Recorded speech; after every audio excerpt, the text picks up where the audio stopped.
معا نتكلم العربية. Together we speak Arabic. Welcome to lesson 3. In this lesson we'll focus on حروف الجر, أسماء الإشارة وأسماء الاستفهام, prepositions, demonstrative pronouns, and interrogative pronouns. Lessons objectives: overview of gender in Arabic, study of common prepositions, demonstrative pronouns, and interrogative pronouns in both English and Arabic, connecting prepositions and suffix pronouns in Arabic, understanding of how words are interrelated in Arabic. أهداف الدرس: استعراض المذكر والمؤنث في اللغة العربية، دراسة حروف الجر، أسماء الإشارة وأسماء الاستفهام الشائعة في اللغة الإنجليزية واللغة العربية، ربط حروف الجر والضمائر المتصلة، فهم كيف ترتبط الكلمات في اللغة العربية. Now for the grammar section. Some important facts. Arabic has similar prepositions, demonstrative pronouns, and interrogative pronouns to English. They also act in the same fashion within the sentence. Demonstrative pronouns are gender-related. Gender is a very significant difference compared to English. You'll see gender in pronouns, both independent and suffix. You'll see that in verbs, as we just mentioned, also in demonstrative pronouns. Also for nouns, in nouns for things and adjectives. Here we are giving examples of two. Nouns take a form of either masculine or feminine. Here, a book, kitab, is a masculine. A school is feminine, and the feminine form is indicated by the letter ta marbuta at the end of the word. Ta marbuta is similar to the regular ta, except that the shape is different, but it's pronounced exactly like the regular ta. There are a few exceptions to this rule of masculine and feminine words. There are words that imply feminine by their nature, like mother, here, you don't see a ta marbuta at the end. And few words like sun, shams, it's also a feminine word, and you don't see the ta marbuta at the end. But these exceptions are few words, and you will know them by practice. Gender also appears in numbers and also in colors.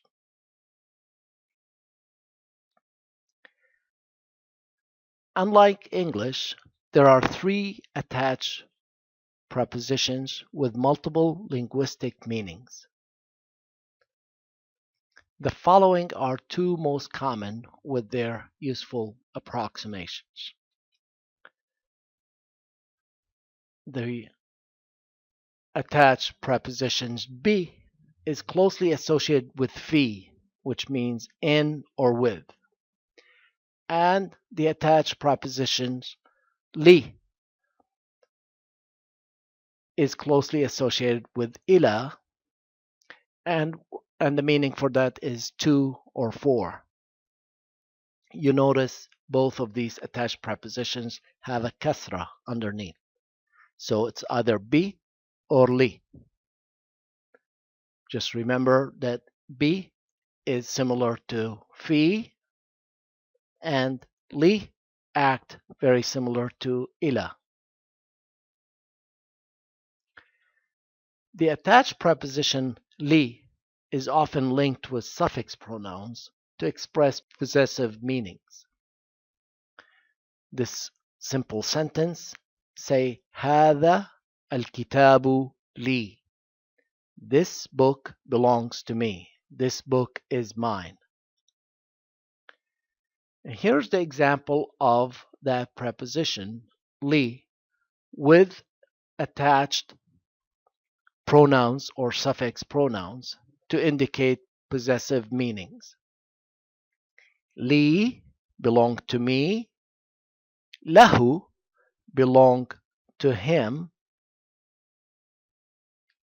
laha belong to her, lana belong to us, laka belong to you as a male, laki belong to you as a female, lakum belong to you as a group, a plural, lahum belong to them as a plural. This is performed with all prepositions and it is widely used. I'll give you a few seconds to recall how these attached pronouns are connected to these prepositions. Again, هذا الكتاب لي, this book is mine, or this book belongs to me. If I want to say هذا الكتاب لها, which means this book belongs to her. If I want to say this book belongs to you as a female, it will be هذا الكتاب لك.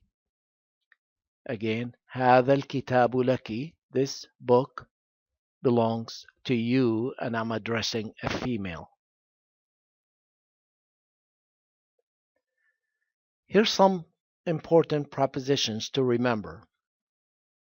They are as important as the ones in English, their counterparts in English. From, min, to, إلى, about, عن, on, على, in, في, with, مع, by, عند, until, حتى,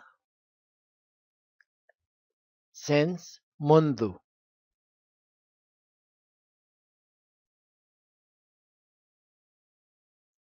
And here's an example of actions.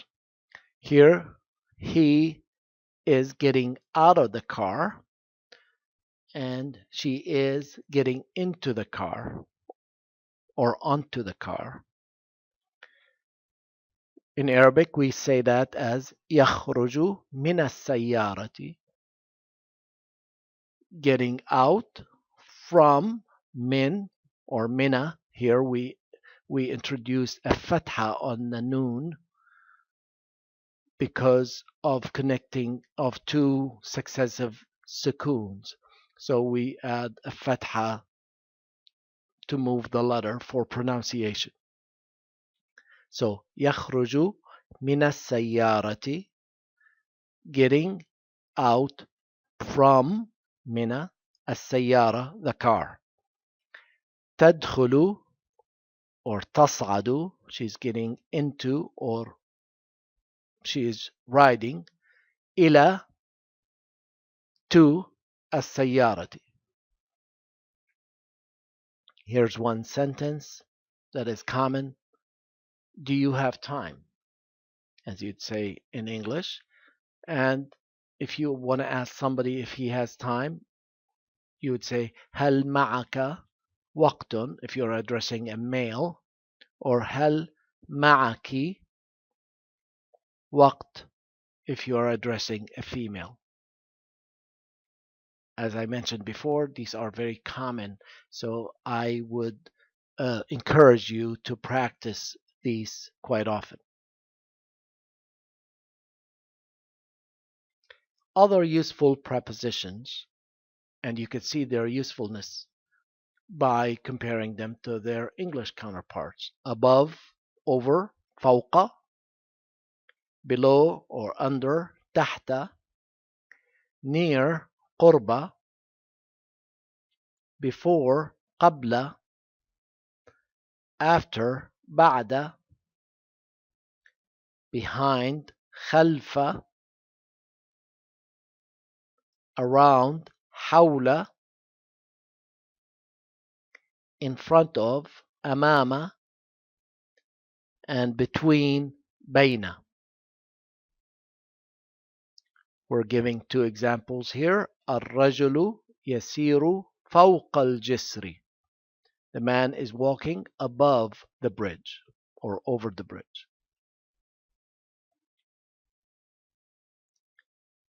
الفتاة تسير تحت الجسر. The girl is walking under the bridge. Here's some demonstrative pronouns. These are also important. They connect sentences and thoughts, just like prepositions. We talked about them, that they are gender related. So for this is, in terms of a male or a male object, you'd say هذا. When you're addressing a female or feminine object, it's هذه. For that is, in terms of male, that is ذلك. For a female, that is would be تلك. For these, as plural, it'll be هؤلاء. And for those, it's أولئك.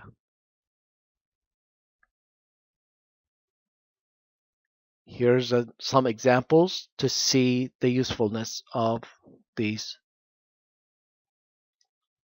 pronouns. As you see in English, you say in English, this is a doctor. You say هذه طبيبة. هذه طبيبة. Say this is a pen. هذا قلم. هذا قلم. If you're saying that is a pen, you'd say ذلك قلم. ذلك قلم. If you're saying that is a doctor, you'd say تلك طبيبة. تلك طبيبة. If you say these are workers, هؤلاء عمال. Those are workers. Say أولئك عمال.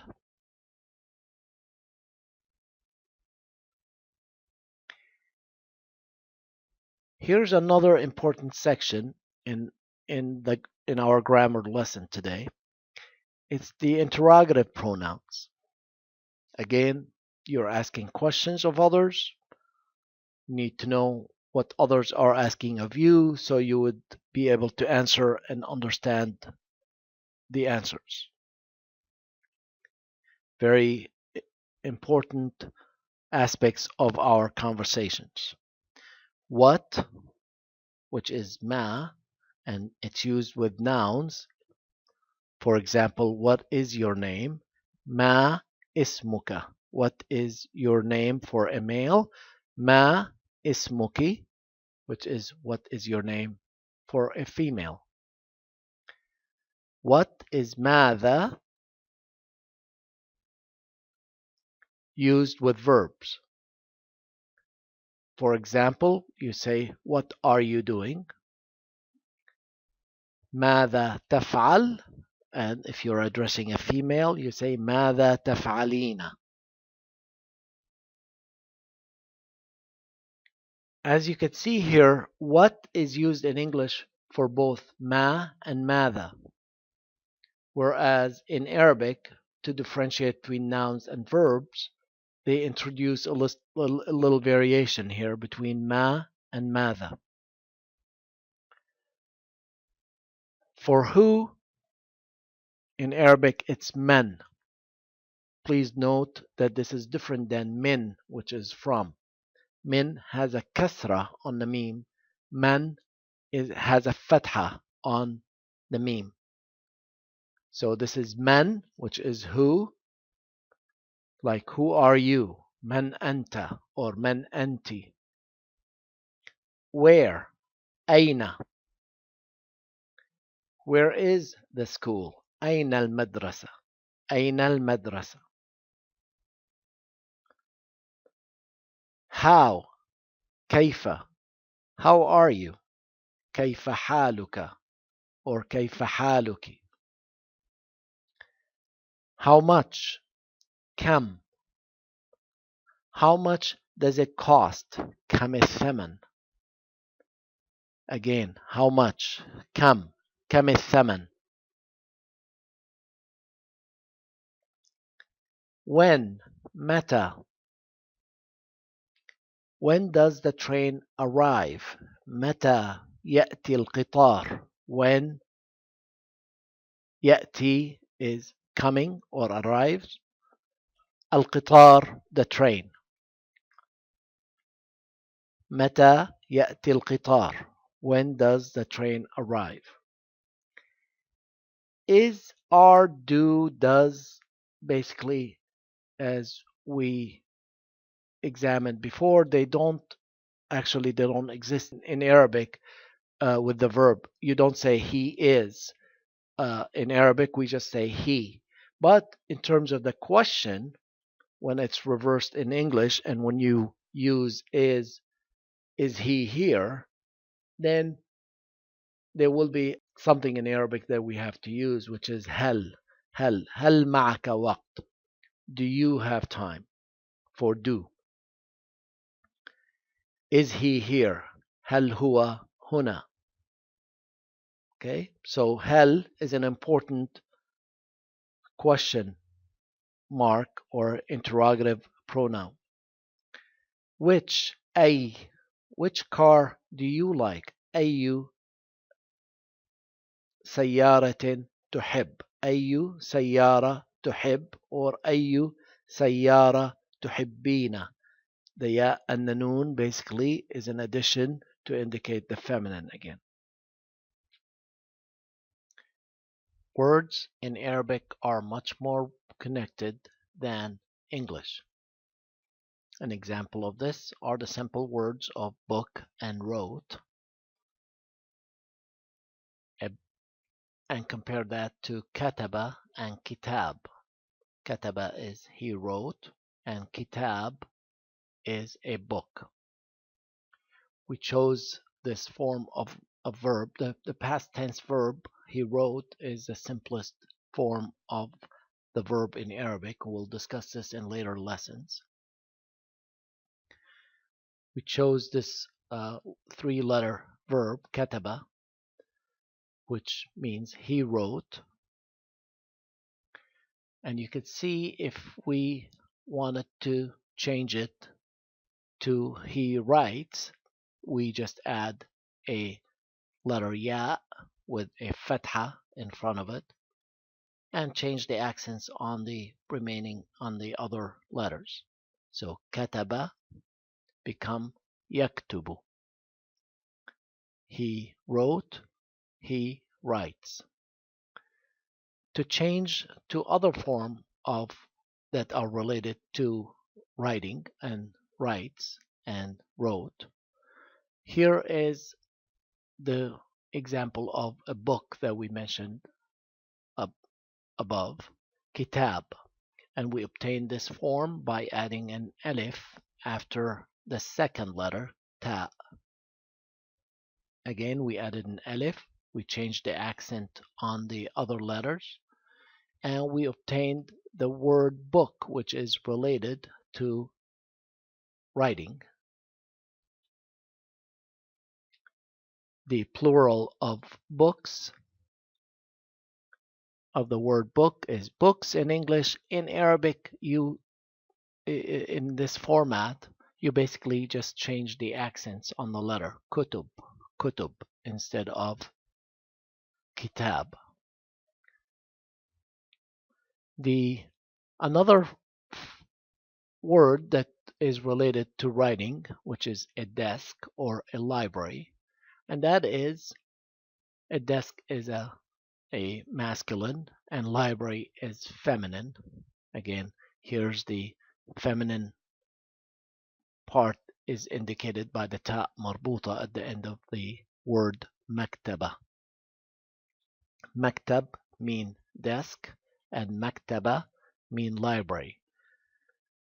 The changes that we have performed here from the three-letter verbs is basically adding the meme in front to obtain the word. And here's again the ta marbuta just to indicate the feminine form of the word. And we changed the accents on the letters. We kept all these letters, the kaf, the ta, and the ba in red, so you'd see how the main letters are or continue through these words. If you want to get a writer, the word writer basically is obtained by adding an alif after the kaf here. Katib, katib. Again, we added the alif and we changed the accents on the remaining letters or the common letters. As you could see from this example, the verb takes few changes. It changes the tenses by adding some letters. It changed to other related words by adding letters in selected positions. And we remember that we changed the accents on the main letters to indicate these changes.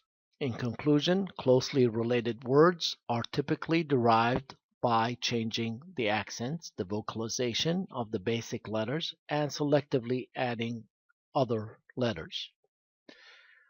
The example that is presented here is actually very common, and if you get the concept and the gist of it, you can actually expand your vocabulary quite a bit by knowing the verbs. So once we present the verbs in later lessons and we present several common verbs, you can take these verbs and make similar changes to what is presented here to obtain vocabularies that would be very useful for you in your learning the language.